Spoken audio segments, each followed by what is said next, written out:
I think that we're going to go ahead and try to get started. We want to make sure we give you the full time. We definitely need to depart at 2:30. So hello, my name is Belinda Ray. I'm the City Councilor for District 1, and which includes the islands. And I think we'll start out here by having staff introduce themselves, starting right over here with the police chief. Hi everybody, I'm Bert Melick, I'm the interim police chief. Kathy Jones, City Clerk. Nick Navadonis, I'm City Councilor. Ethan Strimling, Mayor. Chris Huff, City Assessor. Jeff Mead, Community Development. Martin Wilkerns, I'm Supervisor. John Shedding, City Manager. Hello, I'm Keith Catrone, the interim fire chief. Hello, John Pepperado, Parking Manager. Chris Branch, Public Works Director. Dan Moravli, Deputy Director of Public Works. Danielle West, to the City Attorney. Mike Murray, Assistant to the City Manager. Katie Hager, Emergency Management Coordinator. Jeff Snelling, Legal Office. Ethan Hipple, Deputy Director of Parks, Recreation and Facilities. And I'm John Hendricks, I'm the new Marine Division Deputy Chief for the Fire Department. And we have a couple of people in the back. Lieutenant Sewell, the fire boat, and also the island liaison. I'm Mike Clinton, the fire life commission for the Parkville Fire Department. Right, and I think it'd be great, we have a small enough crowd, it'd be wonderful if you all introduced yourselves as well, so we can just start in front. Walter Smith. Senior resident. Dave Popovich. Yes, I think Thank we're you, right here. Chris. Chris Saunders. Marcia Sharp. Jean Balderston. Cheryl Crowley. And then back row right here. You. Yes. Charlie Ray. I'm over the other side. Sally Howard. Martin McComb. Kathy Knight. Judith McCoy. Bob Howard. Dave Crowley. Great, well, thank you all for coming. Hopefully we have enough people from different areas that they can answer any question that you might have. We'll start out with a few things that the city wants to present, and then we'll go just to questions. Yeah, thank you, Councilor. We have been tracking a lot of the issues that come from this island and other islands, and so I just wanted to preemptively address some of those issues. And I wanted to ask Ethan Hipple if he could just give an update on the playground. Great. So I'm Ethan Hipple with Parks and Recreation Facilities, and we came out here right after I started on the job. Came out with Mike Murray and some others to look at all of our island facilities, like playgrounds, places to move basketball courts, and we saw the playground here and realized that it really was in desperate need of replacement at Cliff, and so we put together a package of CIP improvements for 3 islands, actually, for Peaks, Great Diamond, and Cliff Island to all have either full replacements, or at Peaks we're just doing adding some pieces and replacing some pieces. So at Cliff we're doing a full replacement, and I believe it's Marty is Tomorrow either been morning. removed or tomorrow morning. The existing playgrounds being removed in preparation for the new pieces that are coming in. Those should get here for an install in early September. So we're getting close to the finish line. Cheryl's been working with our staff on that, and giving some input from the island perspective on what we want to have out there, and we're excited to see it happen. Should be the next few weeks. Any questions for Ethan on the playground? This, I assume, is the one next to the school. Yes. Yeah. From there, I'd like to turn to the fire department just for a general update. Yeah. So Chief Hendricks has taken over about 4 months ago. He is the chief in charge of the airport, but also all of the islands. What he's done a great job with since he's been on is he's put together a comprehensive response and training plan for all islands. And it's actually, he's put it together here. We'll have a hard copy for you to give to you today, but we'll also be able to give it to you electronically. But it's got all the islands about the plans for in terms of response, and then more importantly training, because we've it's been brought to my attention that training, we're gonna focus more on that here at Cliff. And we'll probably work with Lieutenant Crowley as well in conjunction with him on develop a curriculum that you feel is appropriate for what you need here to meet the needs. Mike Clinton is also in the back there. He has been doing a much better job of getting around to all the islands and making sure all of your sirens are working. So if there are sirens that aren't working, we need to hear about that, so that he can get out here and make arrangements to get the truck out here. And there's another gentleman that he works with, John Belanger, in the fire department, and then they take care of the sirens and make sure that they're being tested, number one, and operating properly. From what I understand, and maybe you can confirm this, are there a few that are not working? Yeah, all the pull stations work. Okay, Some of the sirens don't activate. But, you know, if you pull the pull station by one that doesn't work, the others still go off, so. okay. So we were talking about that on the way over here on the boat, so we'll get a plan together, and we'll be in contact with you and Chief Hendricks as well. And if there's, yes? I walked in late, we're sort of involved with it this month. What is the procedure that you want us to do, so I can hear it from you? We can pull the fire alarm, or do we dial 911? If we have somebody that's seriously hurt. Sure. So it's my understanding that coverage is spotty out here with phones anyways, right? Cell phone coverage. If somebody has the option 911, it is by far the best way to go. Then I go to Portland when I do that. If, That 911 goes to Portland. correct. Okay. Yep. Well, it goes right to our dispatch center. Can I just weigh in a couple of things there? Depending upon which cell tower you hit, you might go to as far away as State Police in Augusta, but they'll get you to Portland really quickly. The other benefit to calling 911 instead of just pulling the alarm is that the dispatchers will do emergency first aid care with you, and they will get a lot more information from you than just pulling the box. So we always ask that you call 911 first. Okay. And you'll get a better product out of it in the end too, because the dispatchers do a great job of walking you through what you can do until first responders get there. So if we can keep posters on our typical places that we communicate on the billboard, and have them there all the time, then the people that are visiting that might not know, or renters, then they'll be able to do what is the best thing. Okay, that's good. And I'm just gonna quickly add, if you pull the hook, we're the only ones that know it here. Right. That doesn't tell Portland that it happened. So what happens, it goes off, I call Portland, or somebody, one of the volunteers calls Portland and says, our sirens are going off, do you have anything? And so Nobody would know. that sort of does two things. It's, Yeah. if they've also heard, they let us know, and it lets them know so they can start a response going as well. But if you call 911, the response starts then versus the delay of the hook. Okay, so I can see what you're saying. It might be in a situation that could be handled right here. Right. Why bring the fireboat? It's always best to get them going, Okay. because, you know, worst case scenario, we get there and it's nothing, I can call the boat and say, you can turn around at Fort Gorgeous. You know, not a big deal. Alright. But I'd rather have them on the way, so if it turns into something, they're already got things moving. Okay. And Dave, you have radio communications with us as well, right? So that's a great asset that you have, is he's got radio communications with us directly. So like what the police chief was alluding to, if we can get through that whole EMD process, which is emergency medical dispatch, we can walk you right through that, so. Thanks. Yes? I just wanted to, Councilor Ray, Mike Murray and I were out here last month, and we heard loud and clear about the need for training. And so I just wanted to thank the chief and staff for all that you guys are doing, and of course working more focused just exclusively on Cliff Island as well. We certainly heard that loud and clear. I wanted to turn to our assessor, Chris Huff. As you may know, the city is looking to do a revaluation of the city. We have not done this since the early 2000s. We are long overdue to do this, and I wanted to ask Chris to give you a briefing on exactly what we're doing and how that all will impact you. John. As John said, it has been a long time since the city had a revaluation. 2006 was when the last one was instituted. That revaluation was using market data and cost data from 2003 and 2004. I think, as we can all agree, that the city has changed, the market certainly has changed since that time, and we need to do a citywide revaluation. The process will kick off approximately December of this year, January of 2019.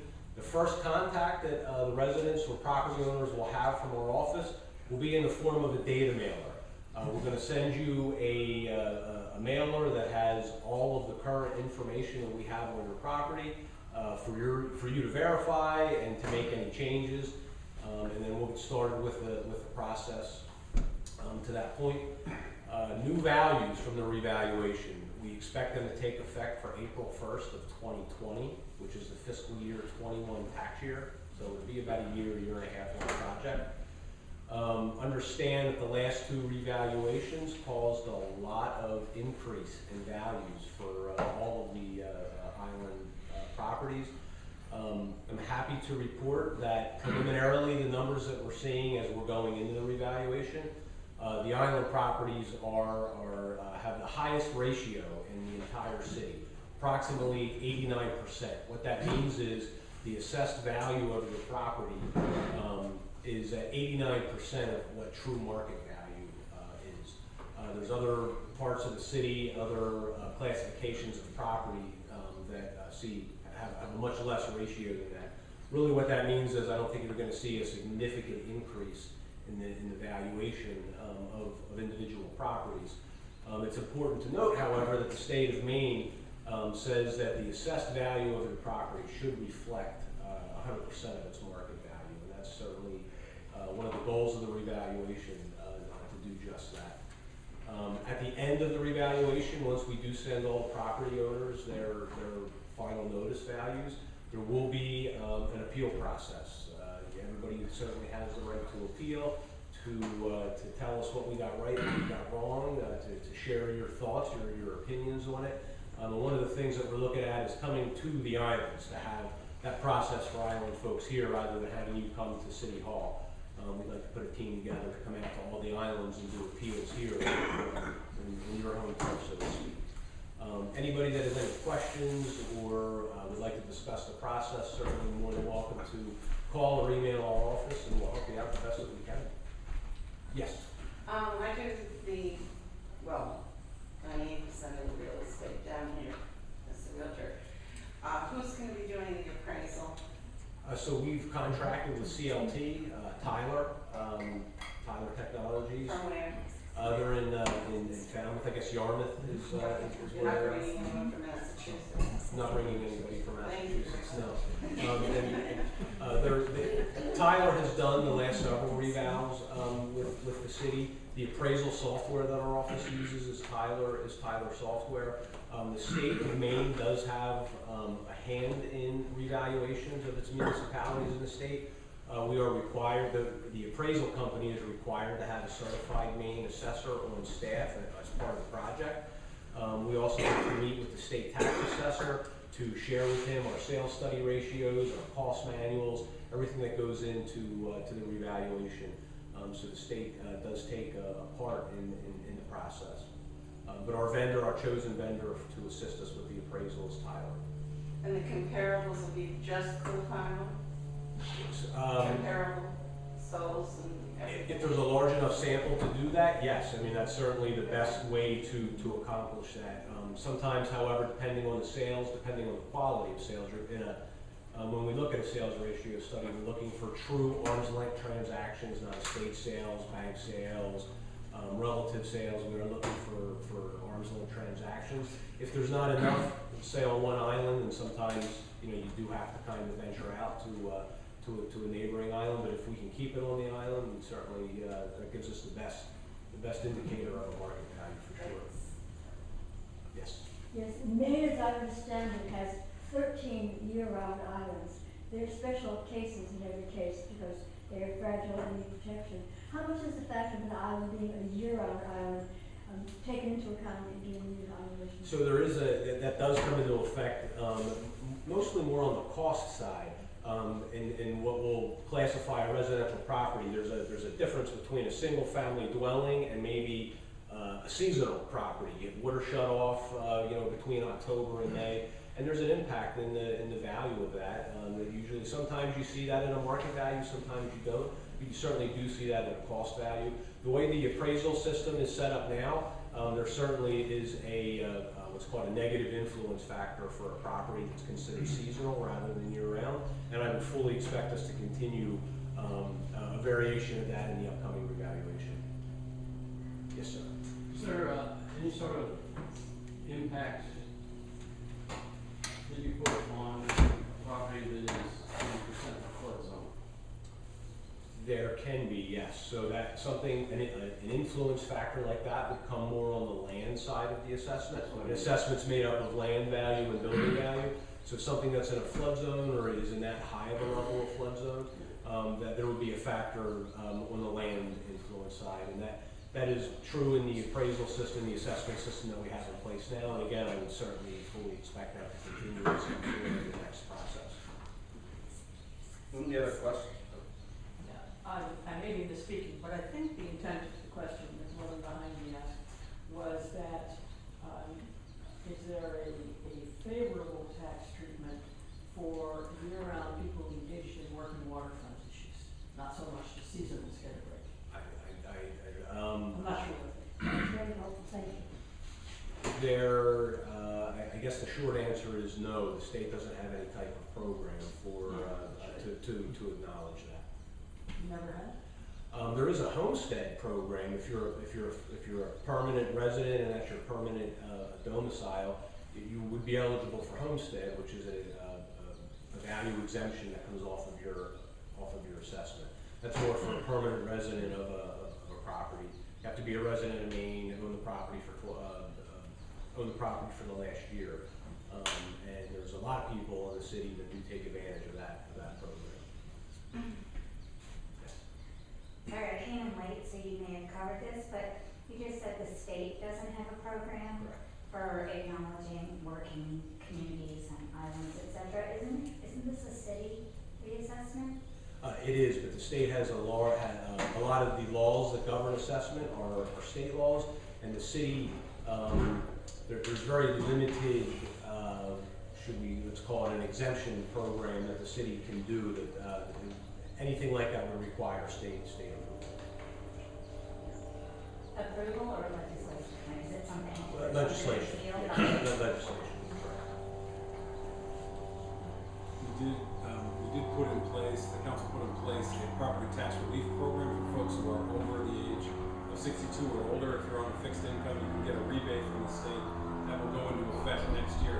It kind of times in with the revaluation. So if you're over 62 and you meet the income guidelines and your property tax bill is a higher percent of your income, you can receive up to $900 back off your tax bill. So that'll be in place in the next tax year. Chris, did you go over the timeline of when this is all being implemented? I did, yes. Okay. So new values would take effect for April 1st of 2020. That's for the fiscal year 21 tax cycle, where your tax bills would come in August of 2020. And again, between that process, there would be a full appeal timeline where you can certainly appeal the new value of that's placed. Any other? This is a little unrelated, but I know the tax bills were delayed. Have they gone out now? They have, yes. In fact, they're supposed to be hitting the mail today, I believe. The finance department did push back the due date till September 21st. It was the second Friday in September. It's now the third Friday in September. So the first half bill due date is now September 21st. You all. I mean, that's related to we're instituting a completely new IT platform in the city, and there's been some bugs that we keep working through, and so we apologize. Although I'm not sure you. The answer's on it. Accept your apology, yes. Yeah. And lower taxes. This past year, I paid one day after the deadline date, and it was a good number of people that had it affect them too. And it went on immediately to a list publicized that we had not paid ours. I mean, it's such a quick notice, and it looked like I did not receive a tax lien, but there was this thing in the computer on the list of, and when I had mine, I went down through everything in Cliff Island. I said, whoa, okay. It So makes that- everyone look like they're not paying their I'm taxes. certainly familiar that, you know, if the day after that deadline, the second Friday in September or March, that interest starts to accrue. I'm not familiar with the list that you're referring to, however, that is our Treasury Department that tracks payments received, that's not the assessor's office. Yeah. But I would imagine if it didn't go through to the lien process, that it was resolved or settled prior to that, but I'm not sure of a published list. I'll Well, ask the the treasurer. action wasn't that I went in to pay. What happened was, and I will not do it again, went in and they had an enormous line, you know, and I wanted to make sure to get it done. But there was a box that they had. It's great. I put it in the box, and that's what caused the whole thing. You know. I'll share that feedback with the city treasurer. Well, trust me, I'm doing it way far in advance. If nothing further for Chris, I wanted to ask Jeff Tarling to speak about the winter moth or any other issues that you may have with forestry or. Sure, we try to get together and do a tour of the island, looking at risk trees. I know a few years ago we had the birch tree problems declining. I remember back in the 90s or 2000s, brown-tailed moth was pretty evident on the island. And it's right across the bay, obviously in Balance Shore all the way up to Brunswick. So we're going to continue to monitor that. Bob and I kind of share emails and he sees stuff, and we get kind of a report back how many webs you clipped. And I think Cliff Island's always had that can-do attitude of trying to take care of the problem before it becomes bigger, which is really helpful. We'll continue to monitor that. We'll see this fall when the foliage comes up, what kind of webs we see and numbers, and we'll try to come back with our program for next year. And it's always great to get reports, so if they see stuff, comments, let us know. Was that pretty good, Bob? Yeah, we're in pretty good shape. We don't seem to have many winter moths. And the brown tails so far haven't hit us hard, so we've been pretty lucky. That's largely due to you clipping the ditch. Well, yeah, but we're only clipping 130, 150, so we're not clipping a lot. But there is the difference of 3 years ago only having like 20 or 30 webs, and we're up to over 100 each the last 2 years, so definitely has increased. So I think this fall, once the foliage comes off, we'll see it, and we'll come back and talk about it. Yeah. Any questions for Jeff? What kind of program would you use should it get out of control?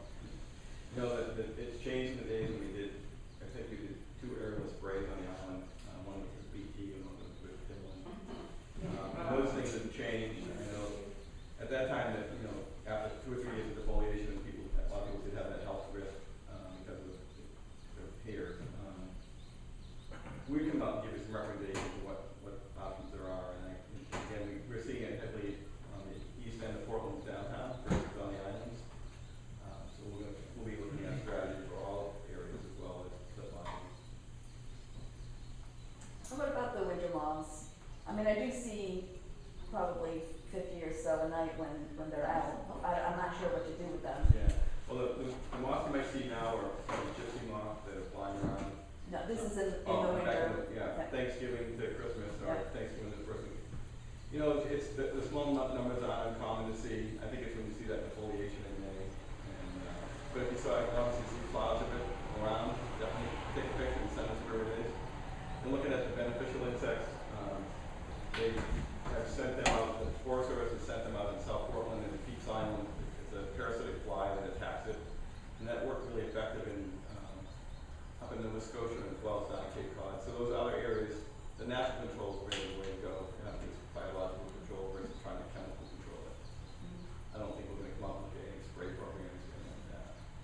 There's nothing like if I tracked into the light, Yeah. like suck them up Put in in the the back of my head. How about the zap thing? Yeah, those things are helpful, but I think that when you look at insect numbers and its exponent as far as how many, you know, if they lay, every web's probably got 300 or 400 particles in it, so every time that Bob's flipping a web, he's taking out 300. So you do the math on that, that's a huge effect. So I think we do what we did in the past, we'd send out some bulk rooms and help you guys, you know, come up with logistics with that. And then if with them off, does become a problem, we come up with a strategy about how to control that. Could we use pole clippers? I don't know, I bought one last year. We're doing pretty well, I think. Yeah, well, you need something, you can reach out to us and we'll be glad to come out and look at it too. We're a little lucky with the winter moths is that we're pretty limited in the number of trees that they are interested in. They don't like red spruce. Or trees in general, I guess we're pretty limited in now, until they start growing back up. Well, you know, on the islands that we've seen it, and same on the mainland, Cape Elizabeth, other places, it gets transplanted in nursery stock, so it comes from an affected nursery somewhere south of us.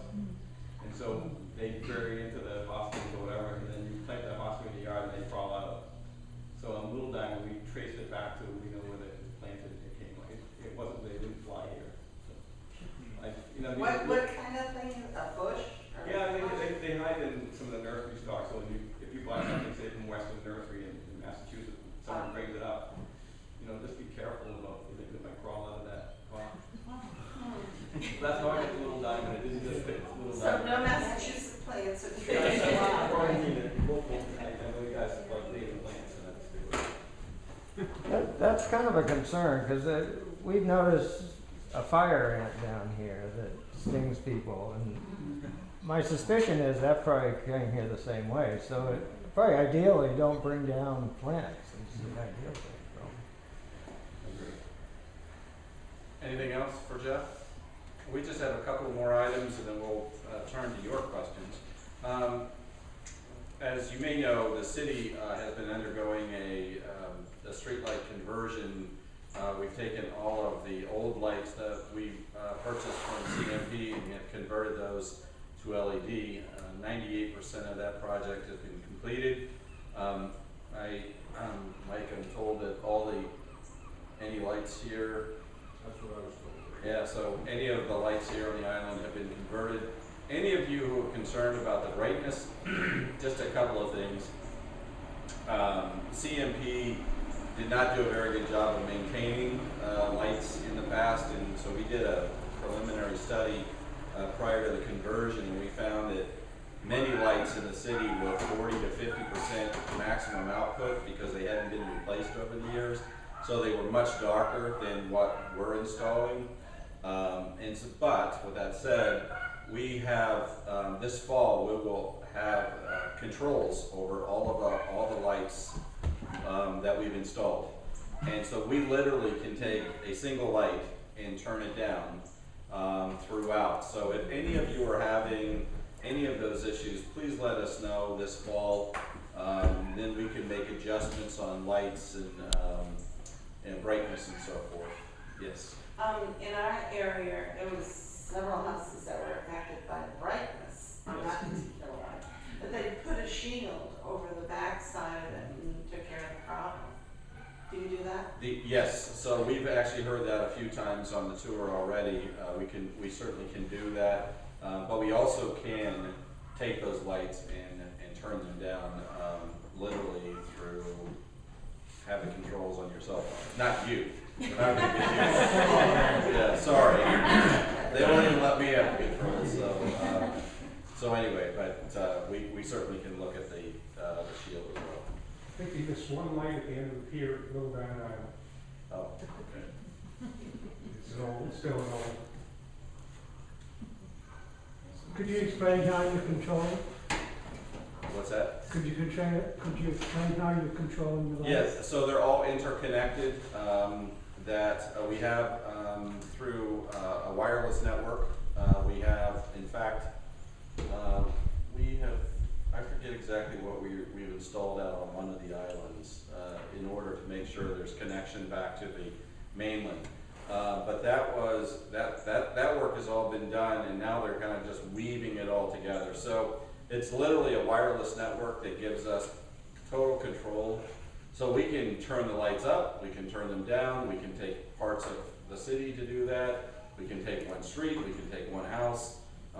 And so it's really, there's an energy efficiency obviously to this as well. And as soon as we get the controls to the lights, we're going to be looking and testing and doing all of those kind of various things. Microwave. The, equipment you were talking about, has been deployed to Peaks Island, where we then, sent to Little Diamond, Great Diamond, and Cliff Islands. The islands here, like Cliff, Great Diamond, Little Diamond, they haven't received any of the, microwave shots yet, so. So that's what we're waiting on. That's what we're waiting on here. So, that's coming shortly, it should be, we're told that that should be completed, this fall, sorry about that. This is a light problem, but it might be Marty's. Down at the wharf, a couple of the lights down the wharf that the city put on are not working. So it's something to put on the list. Okay. Yeah. If it's a bulb, we can take care of it. If it's an Yeah. electrical issue, we'll get trades out here with the Yeah, electrician. it's not the end of the world, but at some point it should be. Yep, in the sheds themselves? One of the sheds and one of the outside ones is sort of fallen down. I don't think it's working, but it's sort of become detached, so. Yeah, we'll definitely follow up on that. And then, Bob, will you be talking about the fiber project? Walt Swift. Oh, okay. So then we'll wait to kind of talk about that with you. The last thing we wanted to really talk about was the heavy item pickup. We know that we had some issues this summer with equipment, but Marty has talked with us, and I think we just need to have a conversation about how better to manage heavy item pickup on Cliffs. So Marty, do you mind? No. As you know, we send the flyers out on April 1st of May indicating that heavy item will be the second week of June. We indicate that you put your heavy item out the first week of June. They give you the whole week before we get here to put it out, and that you please separate. When we come in, it's all in a big pile. We gotta separate all the metal, we gotta separate all the paper, we gotta separate all the wood, so that takes more time. So you need to try to put them in nice, neat little piles, have all the metal in one pile, the wood in another pile, any paper, cardboard, chairs, stuff like that, all separated so that we can get the items without we can just pick it up versus separating it. And out here, we separate almost everything, because it's all usually a big pile. And that really sets us back quite a bit.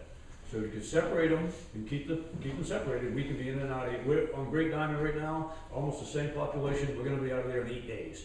Because we had the operations manager over there on Tuesday. I pointed out to him, you notice anything about these piles? Yeah, they're all neatly separated. Exactly, that's why we can get in and out of here in 8 days. So when we come up to a pile, and it's a big pile, it takes time to separate all that. And my objective here is, the biggest fear in islands other than taxes is fire. And my concern is get anything that burns on the curb, off the curb as quickly as possible. So the metal's gonna be there to the end of the run. It may be there a month, but we gotta get the stuff that's gonna cause a fire on the curb first. And that's our objective. Yes. We're the first to put it out over there at the O'Reillys. We had it in the correct piles, looked great this year. And it took a long time for somebody to come and start doing it. Well, as we worked into the next month, all the summer people were on the island around us. And they just started dumping like crazy. We tried to keep it separate. It was a battle. So, I would like to put up next year a sign, do not dump anything times up. You know, that's part of the problem as well, is once we go by, somebody shows up, maybe a little late, they didn't get here as early as they thought, and they put an item back out. Now we have to go back to that without backtracking. So every time we have to go back, that takes more time. We should only have to go by your house once. Well, thanks. Pick everything out, and once we've gone by, we shouldn't have to come back. And we come back over and over and over, which, that sets us back. That Maybe takes we more could put time. something in the CIA thing or posted that, time's up at a certain point. We were just working around the clock and then ended up we looked the worst out of everyone. So, Well, we'll like I said, just tell them no. you have the first week of June Yep. to put everything out. We Right. show up the second week. So everything should be out the first week, so that once we go by, there's nothing else coming out. We can't give an end date per se, because we don't know how much stuff is gonna be out and how long it's gonna take. But we do have a start date, and that date isn't May 1st, it's June 1st. And some of the stuff was out May 1st. People are dumping all the time until you finally get down here at the very end of the mess. Those are your neighbors. I have no control over that. Yeah. But one of the things that Chris Branch, Public Works Director, that we can do is we're gonna have Marty work with our solid waste division to do some more education for folks out here, so that we can help to get the word out to you about how to, what needs to be done, when it needs to be done, so on and so forth. And realistically, we'll follow the same procedures we follow on the mainland with the illegal dumping that we do out here. And what that will be is we'll start issuing NOVs to people, notices of violation, if we have to do that. If they don't, you know, it doesn't make the people that are doing it right look good when the people around them are doing it wrong. What we need to do is deal with the folks that don't want to do it right, when the vast majority of people are doing it correctly already. We want to make sure we don't punish anybody that's doing it right. I'm sure that more education and more good intentions will help. But it also seems that this is an issue that needs some on-island management. I mean, there's no captain of this on the island. Is there anybody delegated to play a role in this process? On the island? To do talk what? about, To make sure that walk around and say, this is how we have to do it, and could you move this? And Well, it's all spelled out in the flyers. I It's know clearly it's spelled out, you can read there. everything, you know, as to what you can put out, when you can put it out. I mean, we don't have somebody come around and tell you you're doing it wrong and separate. Suggesting you send someone. I was really raising the issue of, there's no management captain person on the island to help with that. Well, Gary's here, you can ask Gary anytime whether or not you're doing it right. He'll say no. Is it something though that, perhaps, you know, given what you've all said, maybe through the Island Association, there might be one or two people who would help, champion that cause so that you don't have the mess that you were talking about, Diane. You know, And I maybe wasn't the only one, her corner was a wreck. You know, it was Yep. just a mess. Well, It's everywhere. I think that's a good idea, if there is someone, and you're not talking about a city staff person, you're talking about someone on the island who's a liaison who can say, yes, I think that's a great. yes, I mean- Chief, we have a constable on the island, right?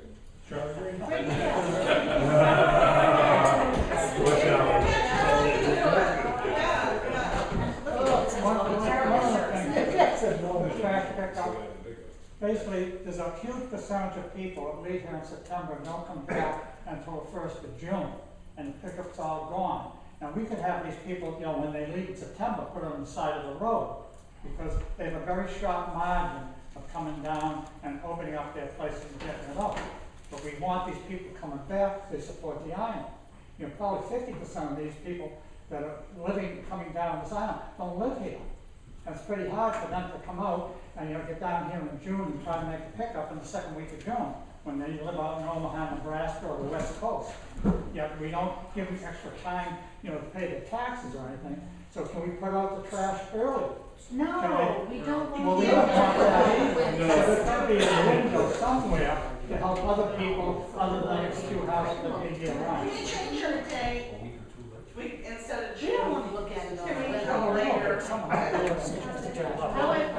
Before everybody starts, so there is a question of the date. Are people feeling there needs to be an adjustment to date, this June? Yes. It's too soon. we've always gone for June because No, technically, it's no, wait, later. let me finish. Technically, that should get it done by the 1st of July when everybody shows up. And so we sort of like it before that. It could be a little earlier perhaps, but we want it done by 1st of July, which didn't happen this year, it was the end of July. And you don't Part want of- to have to hold stuff until Yeah. September, And to part put of, it out at the end of the season. a huge problem this year seemed to be lack of dumpsters. And somehow the city has to We did have fix equipment that. issues, we had personnel problems, yeah. Yeah, I mean, there are Weather was a various problem. problems that, this could have gotten done within the month if you'd been able to get the equipment down. One thing we did do years ago is we do a spring heavy item pickup one year, and another year we'll do a fall heavy item pickup. And that would give those people who are only here for a short time to put out their stuff in September and go home. When the fall, you know, not the same year, but alternate years. I don't know how that flies with everybody on the island, but I know it did work in the past to solve that. And if everybody runs right, up until just a few years ago, everything that was burnable got burned on the beach. Right. So we didn't have to haul it off the island. We could haul, so things went much quicker. Everything now has to be put in trucks and hauled off this island. That adds time. Getting the barge time, that barge is busy. I can't always get the barge when I want it. So there's a lot of factors come into play, especially when you're the furthest island out. Yeah. But I just want to know if that could be an option at some point to do either a spring or a fall on a particular year, because you're going to be doing somebody in the fall this year, aren't you? Or one of the other islands? We're doing Heavy Island with Great Diamond right now, and we got Little and Cushions to do yet. Yeah, so like, if we could swap with Cushing some year, they could do the spring, we could do the fall.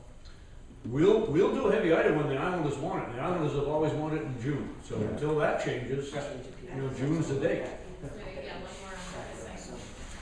Just a summer person, and obviously since I came in just out of the ocean, but it is a challenge because you don't want to put stuff out and shouldn't when you leave, Labor Day weekend or whenever, November, whenever it is that you go. So I don't, but then you miss heavy item pickup, and it can accumulate unless you can ask someone to put it out for you. It's a mess. I totally get it. It should not be out all winter, and I know it shouldn't be out in July either because it just gets really gross. But if you had more dumpsters, would you be able to label them? And then, particularly people who like are on school or university schedules, get to the island, they could just separate themselves and throw it in the dumpsters. The problem with that is we get contamination. People will throw the trash in there. It happens all over the place whenever we have dumpsters. Marty, who determines where the containers are? Who determines where you place the containers? We had containers. Who decides where we place the containers? Yeah, we had containers down here in the square all Yeah. summer long, right on the corner. And you could not see the kids coming by with, I mean, it was just unbelievable. Who determines where those containers go? The amount of material in this area, where they were placed there for that. I did instruct Gary to move them out of the square before the 4th, because we couldn't haul them off the island. But we have to place them closest to our work, versus traveling for, the whole length of the road with a bucket and then drive back to another one. That was a central location. Oh, it was so dangerous. It was right on the corner, so you literally couldn't see. Yeah. He generally sets it up in front of this house. Right. Perhaps they had it closer to the corner than they should have. If that happens, call me. I can get it moved.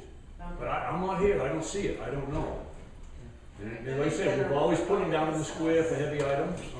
We put them in simple locations so they're easy to get to, where the bulk of the material is. So this just sounds like an issue that might need a little more deliberation, and I don't want to use up all of our time on the one issue, so I'm thinking this is something that maybe we can have.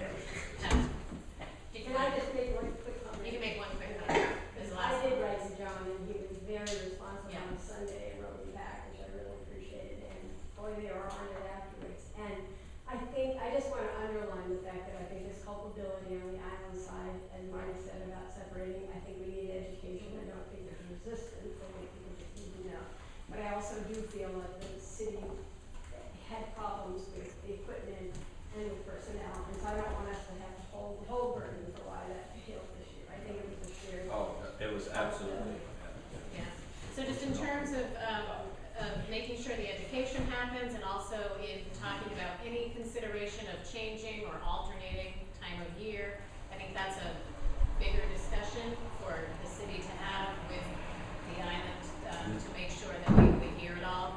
So that's something we can and have figured out before we get to next year's heavy pickup. Another education thing, brought this up, I was thinking the other day, is I hear there's some changes in recycling. What can be recycled, shouldn't be put in plastic bags, that kind of thing. Could the city come up with some kind of educational sheet that they can send around to us, or Mike can send out us an email, that kind of thing? Assuming you can get self-service out here, you use your smartphones, you can go to the EcoMaine website, and all the information, there's what they call a recyclopedia. And you have can all go that. right on there, and that will give you all the information you wanna know. Alright. If you want some hard copy stuff, we can work with you to send some stuff out here for you. Well, Mike and I will talk about that. There's no reason why we can't email the. Yeah, Mike sends out emails all the time. So we can send them information. Okay. But if you're in your house and you wanna know, can I recycle this, you go to Recyclopedia and type it in, and it'll tell you. Alright. It's an Great. excellent tool for that. That's good. And the thing to remember is if you're not sure if you can recycle it, don't. Make sure you know. You've got all sorts of problems at Eco Maine now, getting rid of the recyclables, particularly the mixed paper, and they're looking at almost no contamination. We have, normally it's 10 to 15%, it's gotta be 0 to 5, or they can't get rid of it, or they have to pay quite a bit of money to get rid of it. That's important. Yeah. Because they can penalize us and we get it. Well, they sell it and then it won't be. So I think we wanted to make sure that we get to the fiber network today, right? Yes, the wall. Okay, what would you like to know? We're making progress. This all came about because of some of the initiatives from Sustainable Supply. In particular, I think the telemedicine link to be able to treat people, at least at some level, out there without having them have to go into town. Get a communication link to one of the medical centers, but also because our service out here is so poor, it's antiquated, it can't be upgraded cheaply because of the copper undersea cable is what serves us, and that's lousy. There are other issues, but basically Sustainable Finally looked at them. They worked with the Island Institute, or a bunch of technical seminars people went to. They wanted, Sustainable wanted to fund an effort to get the whole system built, get island-wide fiber optic links to each and every resident. But because of their status as a 501c3 nonprofit, they cannot engage in activity like this, which is considered commercial. So we started a limited liability company called CI Fiber, and we did that in June. We presently got about half the subscribers signed up to the service that we need in order to make this economically feasible, that is to give some payback to the investors who are going to pay to have the system built. We want to break ground in October 1st. We've got a short timing.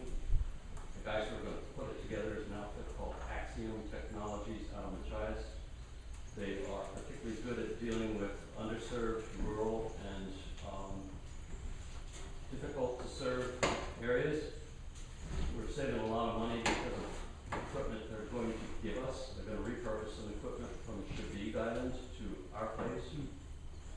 And because we are going to put our fiber on the ground or underground instead of going to the power poles, telephone poles, that would increase the cost by $100,000 or something like that in order to get permissions from the incumbent ISPs and the incumbent owners of those poles.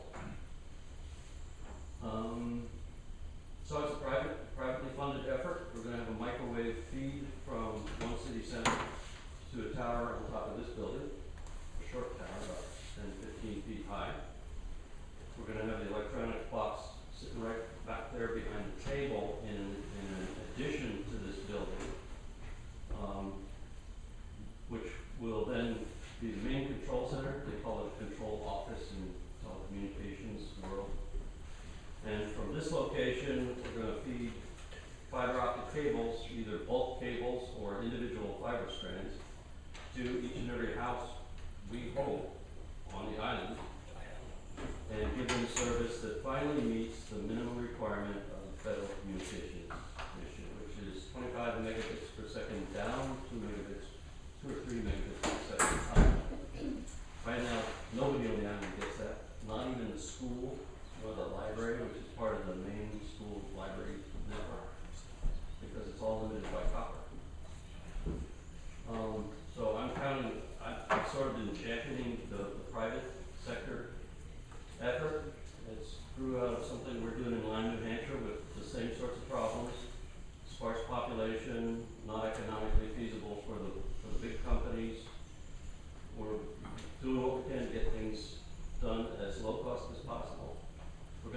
island labor to supplement the laying of the cable, which is a fairly expensive process in order to keep costs low.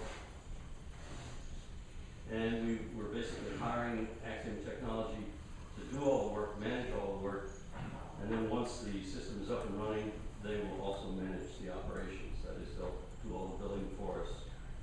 And the LLC itself is just gonna pay back the investors. So we received some information, recently, and on one of the pages, it was the ways in which the city can collaborate. Yes. And because of your timeline of the 1st of October, we're hoping, as we've discussed this internally, we need a lot more information as to what you're planning to do. So what we were hoping is that immediately after Labor Day, that a contingent, whoever would like to come, kind of really lay out the plan. Axiom definitely should be there.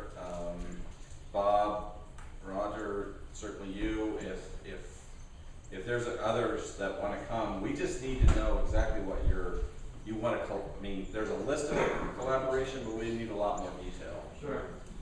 So, you know, we want to be partners. We want to certainly collaborate in all ways we can, but there's just a lot more information that the city needs at this time. Can you advise me of what the information is ahead of time, so I can have it? Chris, you want? Well, I mean, the package that I got, which I got from Mike Murray, was about 2.5 pages long. Yeah. There's really not a lot of detail there. That's right. And for example, you're talking about ease any permitting paths. I don't think the permitting paths are that difficult, but there's no exact information there for me to review. You have to get permits to do this. It's required under the city code, and I have no waiver provisions for that. But it's a question of what you need for the permits, and I think we can help you get through that pretty easily. You know, we can provide that assistance. But a lot of this has to do, you know, the right-of-way access, simplify the requirement. There's standard things in place to deal with this already. I think that's why we need to have the conversation, sit down and talk. You're talking about going down 8 inches deep. 8 inches deep is gonna be too shallow for us, and depending on where you're gonna put it.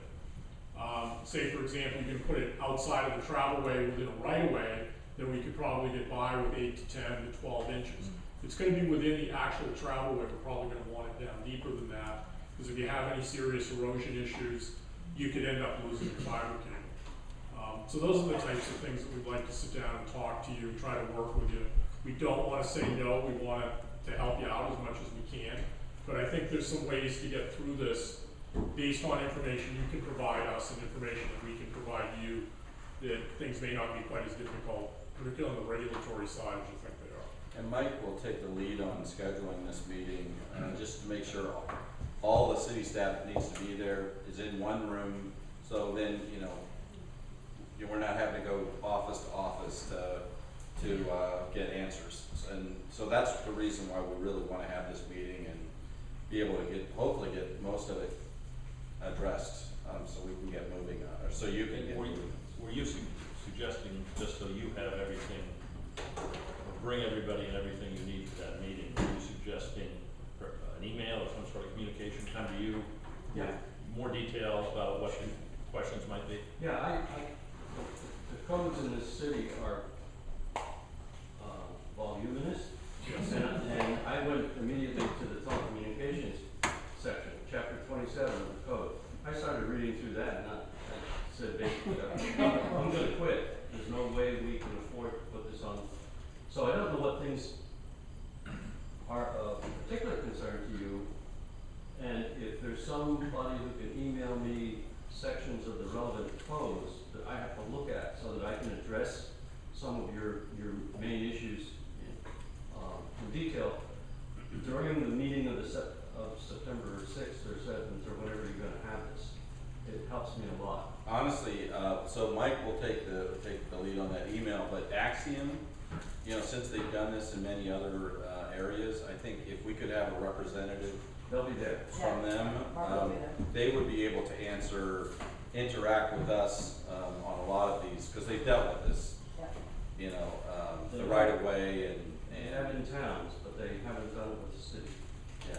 And that's and particularly on the ground and underground transmission is not something that I could find anywhere in the codes that I looked at. You know, we need to get some feedback from legal, but I look at this kind of like the way I look at a utility.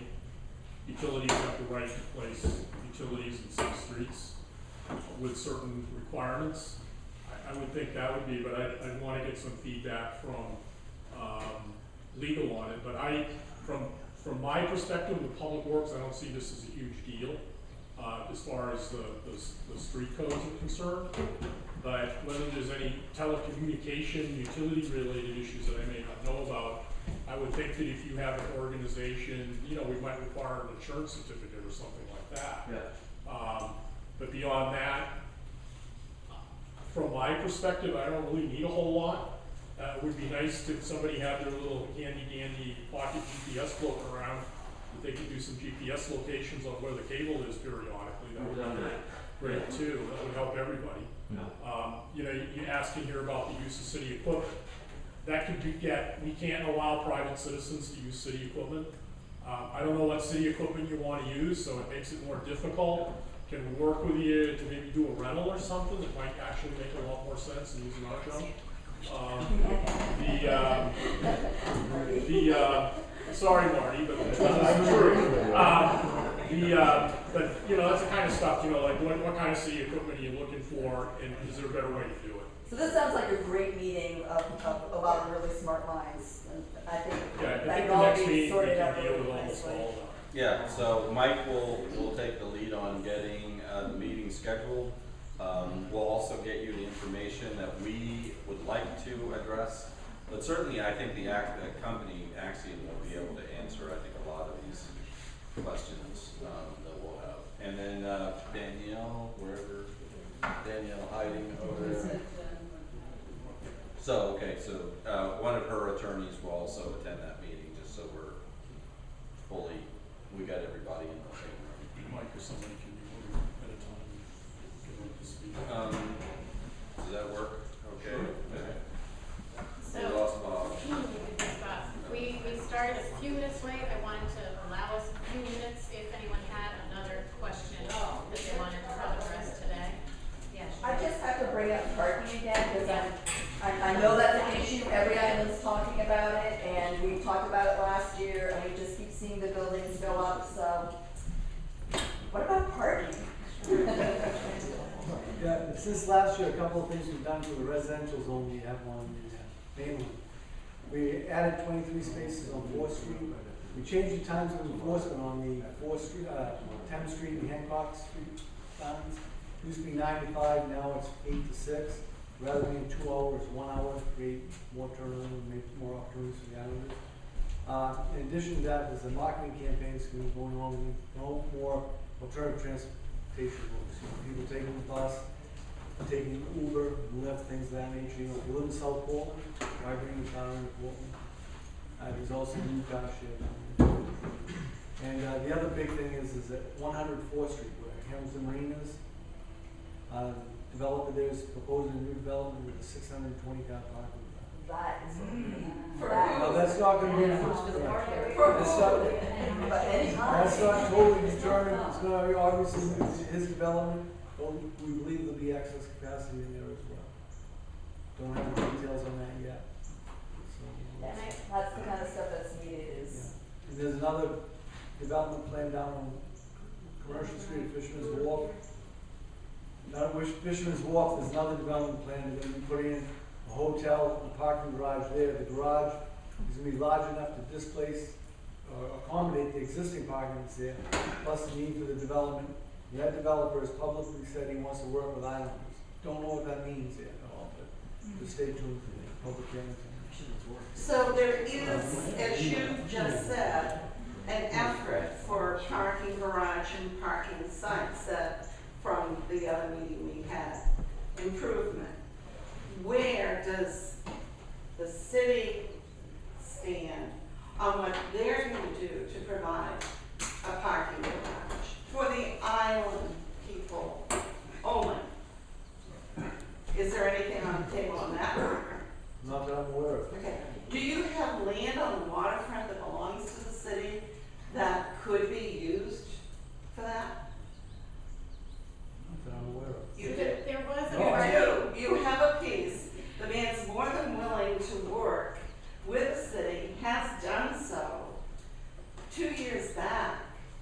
been rejected every time.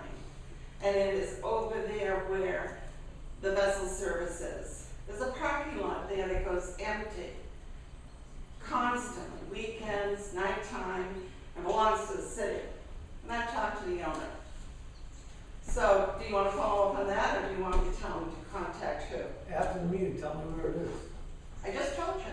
But you said it's- Okay, you know how you go down the road to vessel service, and on the right-hand side, you have a harbor master that puts his boat there. The real lot of the fish is, that's what you're Okay, and then you have a parking lot there that's right along that whole area. Marine Trade Center uses that, right? I know where you're talking about. But that is. Not really, I just told you to describe what happens. They have a funny thing agreed with the city, blah, blah, blah, I can't remember how it goes. That was state, there are, I'll leave it to legal, but that has to be used for fishing related, and I don't remember the exact wording of it, but it can't be just general parking. Right now, in fact, we opened up some of, when I say we, I'm on the Fish Pier Authority Board, to try to provide some more space for fishermen that wasn't being used down there. So there are, I guess what I'm saying is there are encumbrances on that lot that because of the way the Fish Pier was, the property was financed and the state was involved, that it can only be used for fishing related. Where Baxter Place is across the street, the hotel's That's- using it. that's- It was taken away from what used to be for the islanders to use. Has anything changed this year on that parking lot? John, is it for? Is it that hotel only that got the parking Well, that lot? hotel isn't using that lot of. Oh, yeah, they had their little people there. They'd go and take the people's cars over there and all that stuff. We, the Islanders, were kicked out of there. A lot of us were kicked out of there when that happened. But we will operate that lot. I can tell you, the hotel is not parking in front lot of the Fish Pier. We're talking about the same location. No, we're not talking about the same location. I brought you over to Baxter Place, across the street from Baxter Place. Oh, okay. And There's that- a cute little fenced-in area, Islanders only, and fishermen, a long time ago. They built the hotel, and they didn't tell them to put in the infrastructure for having a parking garage underneath, like the Marriott has their own little garage. But they said, here, you can have this parking lot here, and kicked us out. That wasn't a city lot. That was a privately owned lot. The city had Who, to do it. a privately owned, then why did the city tell me it was belonged to the city? We never owned any land behind Baxter Place. Not behind, Or beside. We never owned- across the street. On the same side, of The the guy west that side of runs the your parking garage just told me this, Sounds like a big 2 years ago. So I would just like to say on the subject of parking, that there was a parking study conducted. It was a joint effort between the city of Portland and Portland Downtown. There are multiple recommendations that came out of that report, and the city is working its way through as many as it can. It includes things such as satellite lots to try to discourage people who need to come into the city to work from bringing their cars, so they can park in a satellite lot and take a shuttle. These are longer-term solutions that we are definitely working to bring to fruition. The shorter-term solutions, we're looking all the time to increase the island resident zone where we can. We've done that. We are looking at every short-term solution we can, but long range, there is a report that has several recommendations, and that is going to be, we're going to get an update on where we are with some of those at the Sustainability and Transportation Committee in September. So we do understand it's an issue. We understand it's a particular issue for islanders, and we do continue to seek out Yeah, solutions. I'm not speaking for myself, I'm speaking for many people that are hurt immensely by this. That's the only reason I'm talking. I did just want to mention Angelo's Acre, so could you talk about that and the Tonac and? Angelo's Acre is a lot that's across from Free Range Lots, the other side of the urban station. That was a gravel lot that was used for construction staging. About 3 years ago, we opened it up for general parking. It's $5 a day. You pay with a credit card and machine. This year, we also instituted a mobile app, so you can pay with your phone. So if you go down there and you buy 4 days worth of parking, and you're out here on the island, think you're gonna be back in 4 days, but geez, I'm not gonna be back in time. You can buy additional days on your phone without going back into the main. That's a nice idea. That's a great parking lot. Yeah, So it's only for a week, or not? It's 32. 10. Only So one you day. can't extend beyond And the reason for that, we don't want somebody to just go down there and store a car for the summer. that. That's the thing. The same with the Thames Street lot, which is closer, that's Right. crossing Ocean Gateway, that's $10 a day. So, and like I said, we're trying to encourage a lot of people to come to the islands. You know, especially, I always pick on people who live in South Portland, with East Portland residents. Rather than bringing the car downtown, it's cheaper for them. You just take an Uber or Lyft or a taxi, you drop off right at the terminal. They don't have to worry about the car, they save the money, you don't have to walk around. Well, a lot of people are doing that, but when you live on the island, you have, you know, you have to park somewhere. Do you come into town every day? Not every day, no, I do not. No, I was wondering, I mean, No, that's all. I used to, but not now. Thank you. Thank you. We obviously do continue to work on